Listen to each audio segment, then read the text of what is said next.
Amados hermanos, en la fe de Cristo Jesús, paz a vosotros. Hoy vamos a estudiar la lección número 7 de nuestro cuaderno varonil, llamado Gólgota, lugar de sacrificio, amados hermanos. El objetivo es reflexionar sobre el sacrificio de Jesús en la cruz y comprender su significado como base de nuestra redención.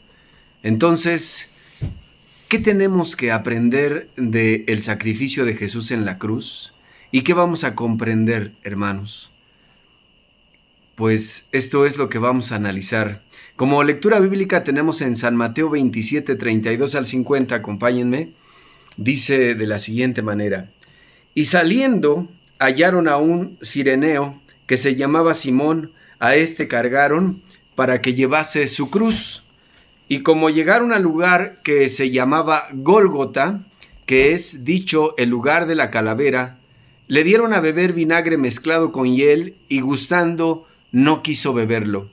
Y después que le hubieron crucificado, repartieron sus vestidos, echando suertes para que se cumpliese lo que fue dicho por el profeta: se repartieron mis vestidos, y sobre mi ropa echaron suertes. Y sentados le guardaban allí. Y pusieron sobre su cabeza su causa escrita: Este es Jesús, el Rey de los judíos. Entonces crucificaron con él dos ladrones, uno a la derecha y otro a la izquierda. Y los que pasaban le decían injurias meneando sus cabezas, y diciendo: Tú, el que derribas el templo y en 3 días lo reedificas, sálvate a ti mismo. Si eres hijo de Dios, desciende de la cruz. De esta manera también los príncipes de los sacerdotes, escarneciendo con los escribas y los fariseos y los ancianos, decían: A otro salvó, a sí mismo no puede salvar. Si es Rey de Israel, descienda ahora de la cruz y creeremos en él. Confió en Dios, líbrele ahora si le quiere, porque ha dicho: soy hijo de Dios. Lo mismo también les aherían los ladrones que estaban crucificados con él. Y desde la hora sexta fueron tinieblas sobre toda la tierra hasta la hora nona. Y cerca de la hora nona Jesús exclamó con gran voz diciendo: Elí, Elí, lama sabactani. Esto es: Dios mío, ¿por qué me has desamparado? Y algunos de los que estaban allí, oyéndolo, decían: a Elías llama éste. Y luego, corriendo uno de ellos, tomó una esponja y la hinchó de vinagre, y poniéndola en una caña, dábale a beber. Y los otros decían: deja, veamos si viene Elías a librarle. Mas Jesús, abriendo otra vez, exclamó con gran voz y dio el Espíritu. Esta narración la hemos escuchado muchas veces. Sin embargo, amados hermanos, el significado que tiene en la vida de Israel y en nuestra vida es profundamente importante, porque esta es la razón por la cual tenemos la esperanza de la vida eterna. Es esta acción la que nos permitió trasladarnos de la muerte a la vida y de la mortalidad a la inmortalidad. Y es aquí donde se encuentran todos los secretos para vencer al pecado y a la muerte. Y de eso va a hablar este cuaderno. Gólgota, lugar de sacrificio. Y ahí está la palabra clave: lugar de sacrificio. Es el lugar a donde Cristo nos ha llamado, para que, como Él resucitó de los muertos, también nosotros alcancemos la vida eterna. El texto para memorizar no puede ser más concreto, hermanos, y más óptimo para este tema. Dice: mas Él herido fue por nuestras rebeliones, molido por nuestros pecados, el castigo de nuestra paz sobre Él, y por su llaga fuimos nosotros curados. Y esta llaga de muerte, hermanos, por la cual vamos a ser curados, por la cual vamos a ser perdonados, reconciliados, hermanos, y justificados delante de Dios, para que podamos alcanzar, para que nos pudiese sacar de la maldición y trasladarnos a la bendición, era necesario que Él, hermanos, se hiciera maldición. Y cuando hablamos se hiciera maldición, no lo digo yo, lo dice Gálatas. Si me acompañan, rápidamente nos vamos a trasladar a Gálatas, en el capítulo 3, en donde Pablo ya escribía lo siguiente, versículo 13, Cristo nos redimió de la maldición de la ley. Eso lo está haciendo ahí, en Gólgota. Cristo nos redimió, nos rescató de la maldición de la ley, hecho por nosotros maldición. Porque está escrito, maldito cualquiera que es colgado en madero, para que la bendición de Abraham fuese sobre los gentiles en Cristo Jesús, para que por la fe recibamos la promesa del Espíritu. Esta promesa que va a venir en Pentecostés. Pero para eso se tenía que dar ese evento, esto que vamos a analizar, el sacrificio. Vamos a entrar al primer párrafo porque es muy profundo y este párrafo nos va a llevar precisamente, amados hermanos, a la consumación de la gran promesa que se había dado desde la antigüedad y a la cual creyeron todos los hombres de fe a lo largo de los siglos, como el mismo Job, que decía, yo sé que mi Redentor vive y al fin se va a levantar del polvo. Creía en la resurrección, en la muerte y en la resurrección de Jesucristo. Y esa fue su esperanza. Y esa fue la razón por la cual resistió hasta que Dios lo sacó adelante. Y también es la nuestra. Por esa razón dice el tema bíblico, Gólgota, el lugar de la calavera, donde fue Jesús crucificado, según San Mateo 27:33, más que un monte, representa el mayor acto de amor para con la humanidad. Ahí se cumplió el plan de redención. Su Hijo Jesús cargó nuestros pecados, tal como profetizó Isaías 53:5. Su sacrificio fue voluntario y perfecto, entregando su vida por amor para reconciliarnos con Dios. Y aquí está una de las partes más importantes de nuestro tema, que este sacrificio fue voluntario. Esto lo vamos a encontrar en San Juan capítulo 10. Y es una invitación no solo al conocimiento, ni a examinar solamente o al análisis, sino a comprender de manera espiritual y a practicar este sacrificio voluntario por el pecado propio y por el pecado ajeno. Por lo cual es una figura del sacerdocio, el cual ofrecía por sus pecados y ofrecía por los pecados del pueblo para justificarlos, para perdonarlos, para reconciliarlos con Dios. Solo que a diferencia del sacerdocio arónico, que estaba rodeado de flaquezas, este sacerdocio de Melquisedec es perfecto, porque Cristo es perfecto. De tal manera que su sacrificio, teniendo esas cualidades y esa calidad de perfección, al ofrecerse voluntariamente, siendo inocente, esa es la perfección, la inocencia, entonces cumple perfectamente con los requisitos que Dios había pedido para el perdón de los pecados. No hay una mejor manera de ayudar a una persona que ha fallado que quien la ayude sea la persona que es inocente. ¿Difícil? Sí, no estamos acostumbrados a eso. Durante siglos la educación fue, oíste que fue dicho a los antiguos, amarás a tu prójimo y aborrecerás a tu enemigo. No estaba diciendo que así lo hiciéramos, estaba describiendo el comportamiento humano. Por eso San Juan 10, versículo 17 dice, por eso me ama el Padre. Y aquí está la vinculación del amor entre el Padre y su Hijo y el Hijo y el Padre. Pero también el amor hacia nosotros, cuando somos capaces de imitar esta forma de creer, esta forma de pensar, esta forma de actuar. Dice, por eso me ama el Padre, porque yo pongo mi vida para volverla a tomar. Nadie me la quita, mas yo la pongo de mí mismo. Tengo poder para ponerla y tengo poder para volverla a tomar. Este mandamiento recibí de mi Padre.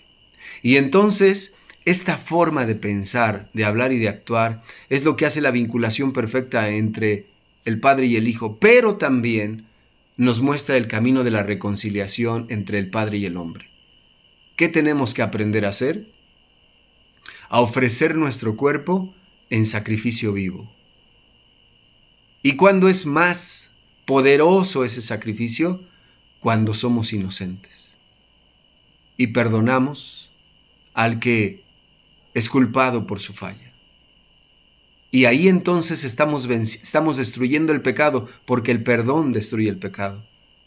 Pero también estamos destruyendo a la muerte, porque al destruir el pecado ya no hay causa para que exista la muerte.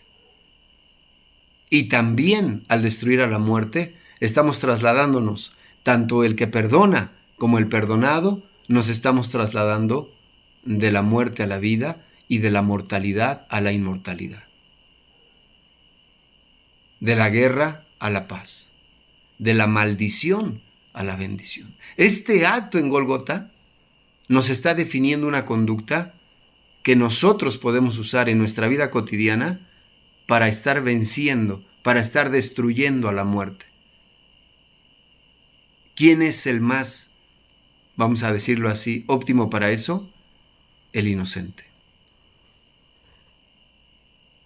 Entonces continuamos. Dice más, lo ocurrido en Gólgota no fue solo un hecho histórico, sino el inicio del nuevo pacto. Con la muerte de Jesús, el velo del templo se rasgó, abriendo el camino hacia una relación directa con Dios. Su sacrificio nos dio perdón y acceso pleno al Padre, no por rituales antiguos ni por su sangre preciosa. No, sino ese ejemplo nos permite entonces observar que esto nos lleva a integrarnos a lo que conocemos como el nuevo pacto. ¿Cuál es el nuevo pacto? ¿De qué se trata ese nuevo pacto? Bueno, ya lo habíamos leído, Jeremías, muchas veces en otros estudios. Jeremías capítulo 31 nos recuerda ese nuevo pacto. Dice, ustedes lo recuerdan, versículo 31. He aquí vienen días, dice Jehová, en los cuales haré nuevo pacto con la casa de Jacob y con la casa de Judá. No como el pacto que hice con sus padres el día que tomé su mano para sacarlos de la tierra de Egipto, porque ellos invalidaron mi pacto, bien que fui yo un marido para ellos, dice Jehová. Mas este es el pacto que haré con la casa de Israel después de aquellos días, dice Jehová. Daré mi ley en sus entrañas y escribiréla en sus corazones. Y seré yo a ellos por Dios y ellos me serán por pueblo. ¿Por qué razón Jesucristo es capaz, siendo inocente, de ofrecerse por el pecador? Por el que estaba condenado a muerte. ¿Por qué? Porque tiene la ley escrita en sus corazones, en su corazón. Porque la ha escrito el Espíritu eterno en su corazón. Y ese Espíritu le va a ayudar, lo va a impulsar, lo va a fortalecer para lograrlo. Porque es el Espíritu eterno, según Hebreos capítulo 9, 14, quien lo va a fortalecer para poder lograr esa maravilla. Y ese Espíritu precisamente va a ser ese don que nos van a otorgar por Jesucristo para poder lograr lo que logró el Hijo. ¿Qué logró? Vencer a la muerte, siendo inocente, pagando el pecado del culpable. Este es el centro de esa acción.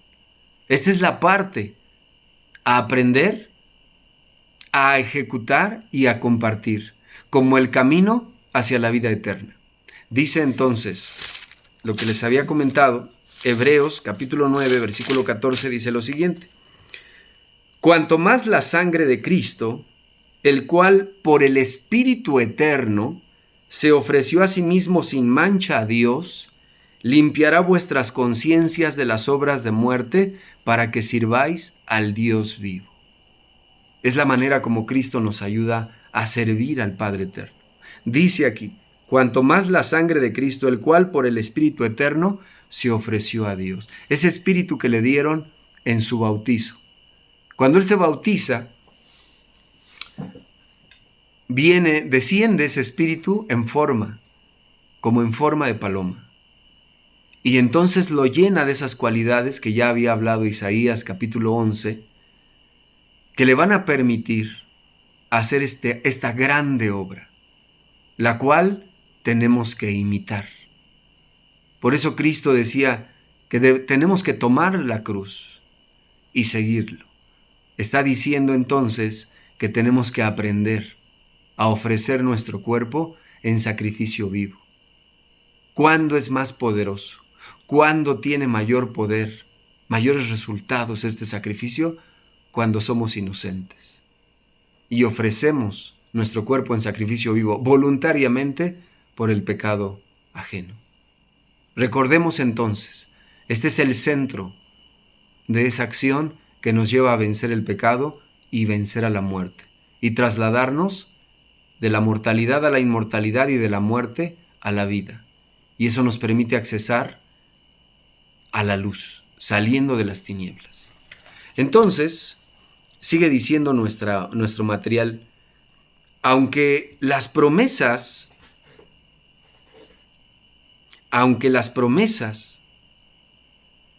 fueron dadas primero a Israel, según Romanos 1:2, los extranjeros podían unirse al pueblo de Dios si aceptaban su ley y participaban del pacto. Ya desde la antigüedad habíamos visto esto. Si ustedes recuerdan, cuando se da la Pascua, Moisés escribe que si los extranjeros querían guardarla, se tenían que circuncidar. Y eso les daba la oportunidad de ser como naturales, de participar, de tener los derechos y también las obligaciones de un hijo de Dios. Por lo cual dice, ejemplos como Rahab y Ruth muestran que Dios siempre ha abierto la puerta a los gentiles. Con el sacrificio de Jesús, ese acceso se amplió totalmente, derribando toda barrera y permitiéndonos que todos, judíos y no judíos, se acerquen a Dios por medio del mismo Espíritu. Entonces, ¿qué vamos a ver aquí?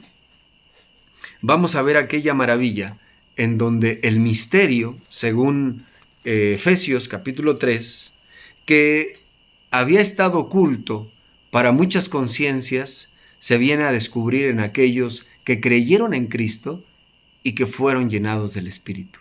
¿Por qué? Porque se les abrieron los ojos del entendimiento. De tal manera que Pablo escribe en la carta a los Efesios capítulo 3 lo siguiente. Dice Efesios capítulo 3, versículo 3 en adelante. A saber que por revelación me fue declarado el misterio, como antes he escrito en breve, leyendo lo cual podéis entender cuál sea mi inteligencia en el misterio de Cristo, el cual misterio en los otros siglos no se dio a conocer a los hijos de los hombres, como ahora es revelado a sus santos apóstoles y profetas en el Espíritu, que los gentiles sean juntamente herederos e incorporados y consortes de su promesa en Cristo por el Evangelio. Ahí está. Pablo entiende, ¿qué entiende? Que Dios desde la antigüedad quiso incluir al extranjero. ¿Para qué? Para que alcanzara las grandes bendiciones. ¿En qué lo mostró? Lo acabamos de leer. En el ejemplo de Ruth, uno de los grandes ejemplos de Rahab, que nos permiten ver que cuando un hombre busca la justicia divina, finalmente la va a encontrar. Y también va a encontrar las grandes bendiciones de Dios. Y esta grande puerta es abierta por Jesucristo. Dice, también es necesario señalar que para la época de Jesús, el orden sacerdotal levítico ya se encontraba profundamente comprometido con intereses políticos y religiosos. Los sumos sacerdotes eran en su mayoría designados por influencia romana, y el templo, en vez de ser un lugar de oración para todas las naciones, como lo dice Isaías 56:7, se había convertido en un centro de comercio, abuso y exclusión. ¿Qué quiere decir esto? Esto es muy importante, lo vamos a analizar. Está en San Mateo 21, 12 y 13. San Mateo, capítulo 21, versículo 12 y 13. Dice lo siguiente. Y entró Jesús en el templo de Dios, y echó fuera a todos los que vendían y compraban en el templo, y trastornó las mesas de los cambiadores y las sillas de los que vendían palomas.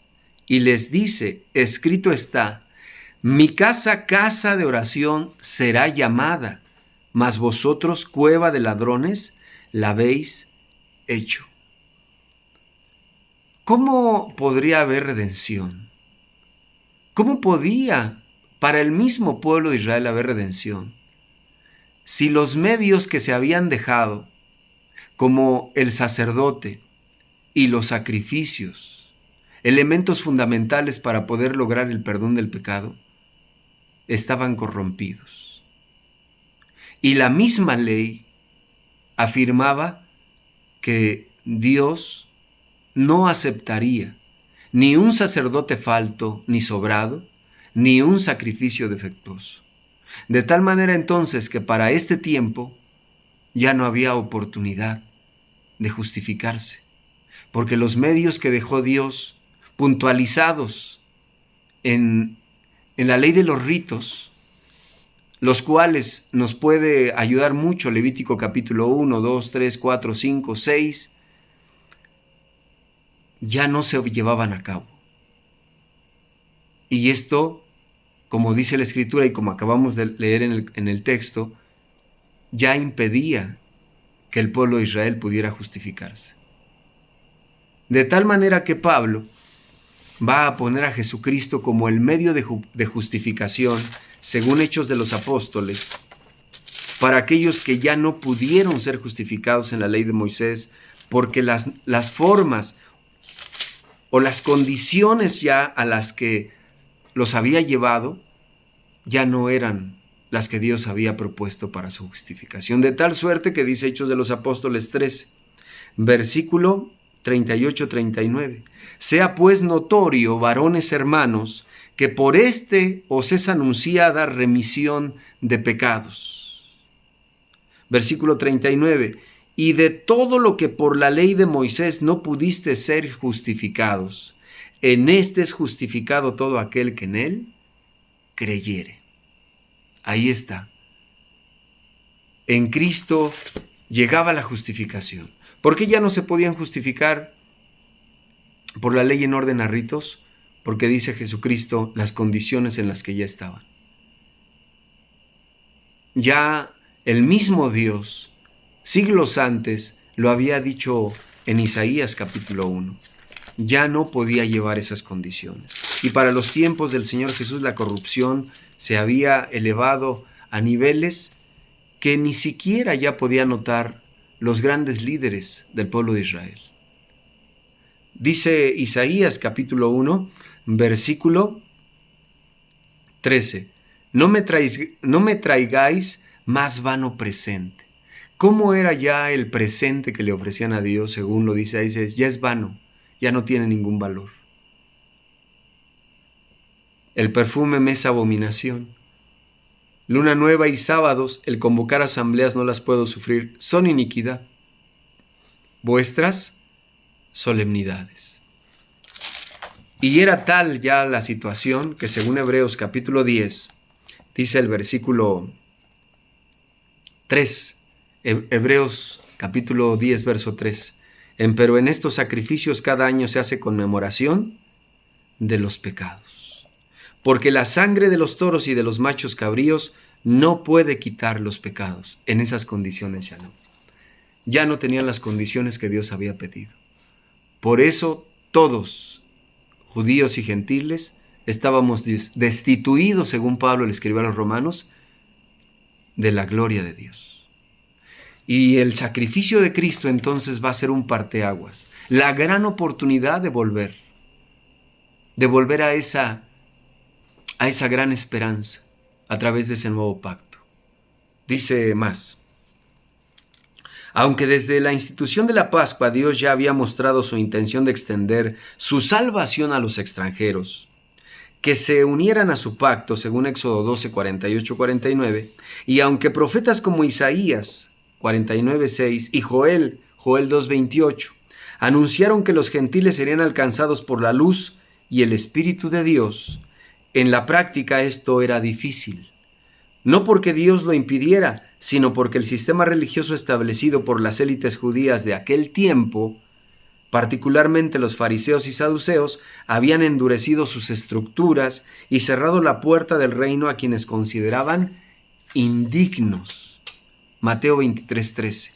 Jesús vino a romper esas barreras, a purificar la verdadera adoración y abrir el camino para que todos, sin distinción, pudieran acercarse al Padre.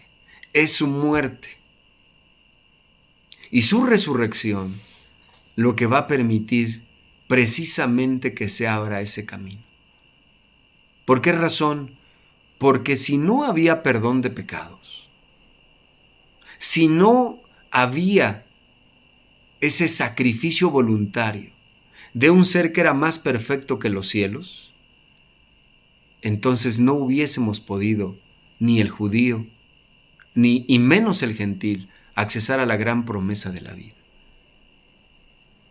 Así que ese recordatorio en Gólgota no es otra cosa que la puerta que se abrió, de tal manera que, si ustedes recuerdan, se rasgó el velo de arriba hacia abajo, tomando en cuenta que la voluntad fue de Dios, que el plan vino de Dios y que Cristo acató ese plan, y pese a que nosotros lo vimos o lo entendemos en carne a través de las escrituras, que fue difícil, no fue sencillo, fue difícil, porque vemos en San Mateo 26 cómo ruega 3 veces al Padre que, si es posible, pase este vaso de él. Sin embargo, otra vez el Espíritu lo vuelve a impulsar a hacer la voluntad de Dios, abriéndonos un camino nuevo y vivo que nos va a llevar a una nueva vida. Una nueva vida donde se nos propone también a nosotros ofrecer el cuerpo en sacrificio vivo, aprender desde que entramos a la iglesia y hasta que termine nuestra vida, aprender y ir madurando esa capacidad de ofrecer nuestro cuerpo en sacrificio vivo. ¿Cuándo es más poderoso? Cuando somos inocentes y lo ofrecemos por el pecado. En ese momento, entonces, vamos a ver lo que dice Isaías capítulo 53, que fue la grande promesa que le dio Dios a Jesucristo. ¿Qué sucede cuando ponemos nuestro cuerpo en sacrificio vivo? Cuando aprendemos a hacer lo que hizo Cristo. Dice Isaías capítulo 53, el versículo 12. Dice así. Vamos a ver desde el 10. Con todo eso Jehová quiso quebrantarlo, sujetándole a padecimiento. Es nuestro Dios, es su voluntad, pero tiene un fin. Cuando hubiere puesto su vida en expiación por el pecado, estamos hablando de Cristo, pero también estamos hablando del ejemplo que nos deja a nosotros. Cuando nosotros hayamos puesto nuestra vida en expiación por el pecado, cuando nosotros también perdonemos como Él perdonó, siendo inocentes, cuando este poder que Pablo le llama la palabra de la cruz, la podamos manejar como Cristo nos enseñó. Entonces dice, verá linaje, vivirá por largos días, y la voluntad de Jehová será en su mano prosperada. Versículo 12, por tanto, yo le daré parte con los grandes, y con los fuertes repartirá despojos.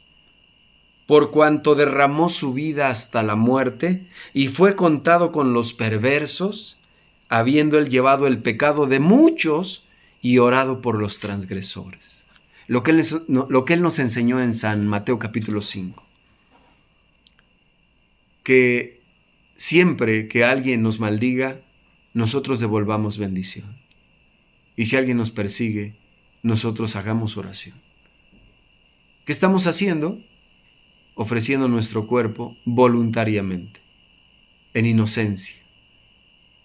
Y ese sacrificio se vuelve poderoso. ¿Por qué? Porque a ese sacrificio la muerte no lo puede detener.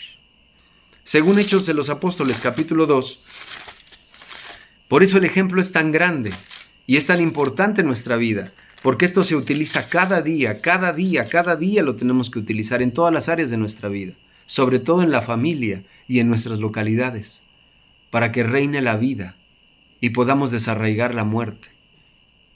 Dice Hechos de los Apóstoles capítulo 2, versículo 22 al 24. Varones israelitas, oíd estas palabras. Jesús Nazareno, varón aprobado de Dios entre vosotros en maravillas y prodigios y señales, que Dios hizo por él en medio de vosotros, como también vosotros sabéis, a este entregado por determinado consejo y providencia de Dios, prendisteis y matasteis por mano de los inicuos, crucificándole, al cual Dios levantó sueltos los dolores de la muerte, por cuanto era imposible ser detenido de ella. No podía la muerte detener a Cristo, porque la muerte no puede contra el sacrificio de un inocente. Y ahí está entonces la llave de la vida eterna. Ahí está la forma correcta de guardar el mandamiento. Jesucristo nos está mostrando el camino para guardar los 10 mandamientos, para guardar las leyes divinas. ¿A través de qué? De tener su mismo pensamiento, según la primera carta que escribe Pedro en el capítulo 4, versículo 1. Primera de Pedro 4:1 dice: pues que Cristo ha padecido por nosotros en la carne. Vosotros también estad armados del mismo pensamiento que el que ha padecido en la carne, como Él lo hizo en Gólgota, como Él lo hizo desde que lo prendieron, y se consumó su obra en Gólgota, que el que ha padecido en la carne cesó de pecado. Y cesar de pecar es guardar la ley. Y guardar la ley es destruir a la muerte. No solo la nuestra, sino de quien perdonamos. Esta es la grande maravilla. No lo digo yo, lo dice Santiago, capítulo 5, versículo 19, 20. Hermanos, si alguno de entre vosotros ha errado de la verdad y alguno le convirtiere a través del perdón, de la justificación y de la instrucción, y alguno le convirtiere, sepa que el que hubiera hecho convertir al pecador del error de su camino, salvará un alma de muerte. Por eso Cristo nos salvó, nos ha salvado a todas las almas de muerte y nos ha enseñado cómo hacerlo. Y cubrirá multitud de pecados. ¿Qué les parece? Así que esta acción en Gólgota nos da, en resumen, la capacidad de entender que cuando somos inocentes, por eso es importante la inocencia, procurar hasta el final mantenernos inocentes, porque eso nos da la oportunidad de tener un poder. ¿Cuál? Perdonar. Y ese perdón de un alma inocente es tan poderosa que vence a la muerte. Eso es lo que estamos venciendo. Estamos venciendo cada día a la muerte. Es con eso con lo que, según la segunda carta que escribe Pablo a la iglesia de Corinto, Dios nos está librando, nos libró y nos seguirá librando de la muerte. Es la manera. Dice la segunda carta que escribe Pablo a la iglesia de Corinto, capítulo 1, versículo 10, el cual nos libró y libra de tanta muerte, en el cual esperamos que aún nos librará. Es como lo hace. Mientras busquemos mantenernos limpios de pecado, entonces nos transformamos en las ovejas santas que necesita la iglesia, para que cuando haya un error, de manera voluntaria seamos capaces de levantar la mano y de decir: yo me ofrezco. ¿A qué? A sobrellevar las cargas de mi hermano, de mi hermana, de mi esposa, de mis hijos, a mantener la paz, a destruir la enemistad. ¿Cómo? Como lo hizo Cristo en Gólgota. Efesios capítulo 2. Efesios capítulo 2. Dice así, lo conocen ustedes. Versículo 14. Porque Él es nuestra paz, que de ambos hizo uno derribando la pared intermedia de separación, dirimiendo en su carne las enemistades, la ley de los mandamientos en orden a ritos, para edificar en sí mismo los dos en un nuevo hombre, haciendo la paz, y reconciliar por la cruz con Dios a ambos en un mismo cuerpo, matando en ellas las enemistades. ¿Qué mató Cristo? ¿Qué nos enseñó a matar? La enemistad, el pleito, la ira, la contienda, la división, el pecado, la muerte. Por eso cuando alguien que es inocente voluntariamente se ofrece para perdonar, está reconciliando a través de la cruz, porque es la cruz de Cristo, es el ejemplo de Cristo, no de nosotros. Estamos imitándolo. Está reconciliando por la cruz con Dios a ambos. El que perdona y al que se le está perdonando, se están reconciliando con Dios en un mismo cuerpo. Y el sacrificio del que es inocente está matando, destruyendo la enemistad. Imagínense este poder en el hogar. Imagínenselo en la familia, con la esposa, con el esposo, con los hijos, en las localidades. Esto es el evento de Gólgota. Sigue diciendo.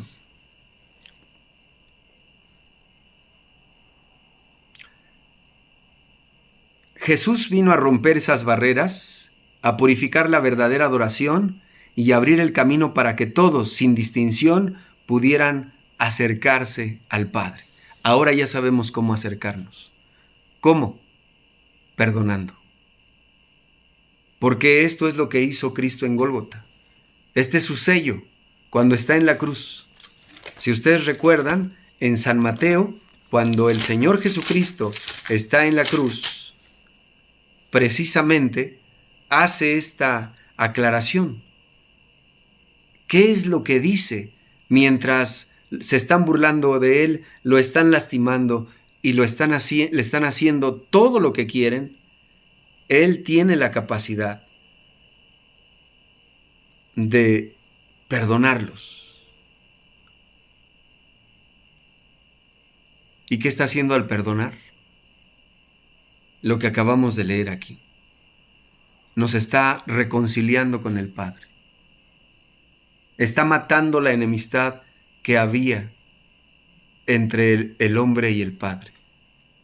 Esa enemistad, ese alejamiento era por el pecado. Pero al perdonarnos Él está cargando los pecados, los está absorbiendo. Le está diciendo a Dios, yo pago sus fallas. Está diciendo el esposo a Dios, Padre, yo pago las fallas de mi esposo. O la esposa, yo pago las fallas de mi esposo. Yo pago las fallas de mis hijos. Está matando las enemistades. Y está conservando la paz entre Dios y el hombre. Todo eso está sucediendo en Gólgota. Una acción que nos lleva a la vida eterna. Sigue diciendo. Con todo este contexto, ahora podemos comprender con mayor claridad por qué después del sacrificio de Jesús se desencadenó una serie de eventos que culminaron con la destrucción del templo de Jerusalén en el año 70 después de Cristo. Este acontecimiento no fue solo un hecho histórico, sino una señal profética que marcó el fin del sistema levítico como medio de acceso a Dios. La transición de la ley ceremonial al nuevo pacto se estableció por completo, no porque la ley de Dios fuera anulada, sino porque fue cumplida en Cristo. Acuérdense que, mudado el sacerdocio, se hizo la mudanza de la ley. Vamos a verlo, ustedes recuerdan este texto que está en la carta que escribió Pablo a los Hebreos en el capítulo 7 y que dice de la siguiente manera, versículo 12, Pues mudado el sacerdocio, necesario es que se haga también mudanza de la ley. Cuando hablamos de esa mudanza de la ley que concernía al sacerdocio y que estaba en la cédula de los ritos, esa mudanza se traslada de el sacerdote arónico a sacerdote de Melquisedec, que es Cristo. El templo al cuerpo de Cristo y los sacrificios al cuerpo de Cristo. Por eso es Cristo ahora el que es el medio, como dice Hechos de los Apóstoles capítulo 4, tocando Pablo de una manera pues sublime, porque es como lo aclara él, es Hechos de los Apóstoles capítulo 4, 12, diciendo: y en ningún otro hay salud, porque no hay otro nombre debajo del cielo dado a los hombres en que podamos ser salvos. No existe. No hay otra manera de accesar a la vida eterna. No hay manera de ser perdonados del pecado, de ser justificados y reconciliados con Dios. No hay otro nombre, solamente se llama Cristo. Por lo cual, cuando nosotros llegamos a la iglesia de Dios, el camino, la verdad y la vida se llama Jesucristo. Él es el maestro, Él es el jefe. Así lo dice Isaías capítulo 55, que Dios nos ha dado. No hay otro nombre, no existe otro nombre, ni otro hombre que nos pueda llevar a esa gran promesa de Dios. Dice el capítulo 55 de Isaías, versículo 4. He aquí yo lo di por testigo a los pueblos, por jefe y por maestro a las naciones. Él es el jefe y Él es el maestro. Y Él es el testigo fiel de que todo lo que Dios prometió es una verdad. ¿Lo demostró? Sí. ¿Cómo? Resucitando de los muertos. Porque esa fue la promesa que le dio Dios al hombre si aprendía, analizaba y practicaba todos sus mandamientos. Según la primera carta que escribió Juan en el capítulo 2, versículo 5, dice de la siguiente manera, versículo 25, y esta es la promesa la cual Él nos prometió, la vida eterna. Cristo viene a testificar en sí mismo que es verdad, que si el hombre guarda los mandamientos y que el resumen de hacerlo correctamente es, siendo inocente, perdonar al culpado, para que ambos sigan reconciliados con Dios, se venza el pecado y se destruya la muerte, entonces el hombre va a resucitar. Y en Gólgota se cumplió. Así que para nosotros Gólgota significa mucho más que un monte, mucho más que un hombre. Significa conocimiento, significa sabiduría, significa vida eterna. Pero también significa perdón, significa justificación, significa reconciliación y significa bendición. ¿Está lejos de nosotros hacer lo que Cristo hizo? La respuesta es no.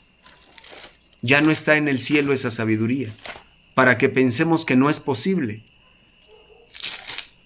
Dice Deuteronomio capítulo 30, que ustedes conocen. Deuteronomio 30 dice el versículo 11, porque este mandamiento que yo te intimo hoy no te es encubierto, ni está lejos. No está en el cielo para que digas, ¿quién subirá por nosotros al cielo y nos lo traerá y nos lo representará para que lo cumplamos? Ni está de la otra parte de la mar para que digas, ¿quién pasará por nosotros la mar para que nos lo traiga y nos lo represente a fin de que lo cumplamos? Porque muy cerca de ti está la palabra en tu boca y en tu corazón para que la cumplas. Muy cerca, ya está cerca. ¿Qué tan cerca? Está en nuestra mente. Este conocimiento ya está en nuestra mente. Ya solamente lo tenemos que usar como esa palabra poderosa de los que se salvan. ¿Quién se salva?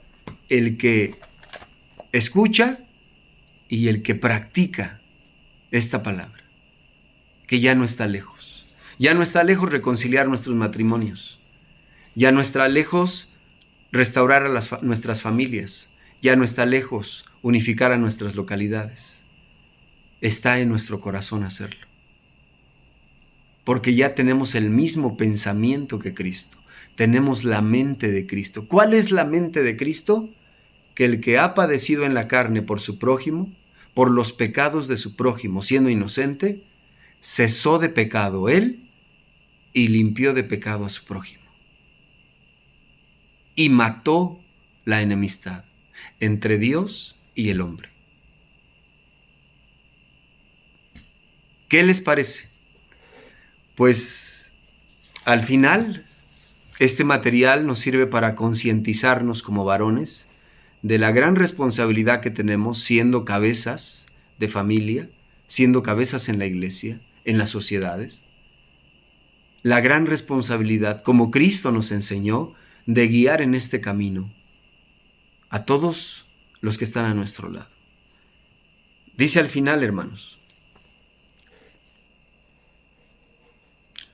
Jesús tras su muerte y resurrección se estableció como el único eterno y sumo sacerdote según el orden de Melquisedec, no de Aarón. Según Hebreos 7, 11 al 17. Su sacrificio fue perfecto y definitivo, reemplazando al templo terrenal y a los antiguos rituales. Murió fuera de Jerusalén cumpliendo la figura del sacrificio por el pecado hecho fuera del campamento, según Levítico 16, 27 y Hebreos 13, 11 al 12, mostrando que la redención es para todos, sin distinción. Cuando hablamos sin distinción es que no hay ningún impedimento para que un alma pueda accesar al santuario. Porque ya hay un camino nuevo y vivo que se nos ha trazado, a través precisamente del sacrificio en Gólgota. Dice Hebreos capítulo 10, versículo 19. Voy a leer desde el versículo 17. Y añade, y nunca más me acordaré de sus pecados e iniquidades. Gracias a que un ser inocente voluntariamente levantó la mano para decir, Señor, perdónalos. Yo pago por ellos. Así que cuando Dios nos haga la pregunta, como se la hizo a Adán en Edén, ¿comiste? Adán debió haber dicho, Señor, sí. Esa es una muestra que tenemos la mente de Cristo. Responsabilizarnos por nosotros mismos y por nuestras familias. Somos las cabezas. Somos una figura del sacerdocio. Somos una figura del sacrificio también. Por eso nos piden ofrecer nuestro cuerpo en sacrificio vivo. Por eso nos piden ofrecer voluntariamente sacrificio por el pecado de nuestro prójimo. Está en nosotros también el conocimiento para poder hacer lo que nos ha enseñado el Señor. Dice al final,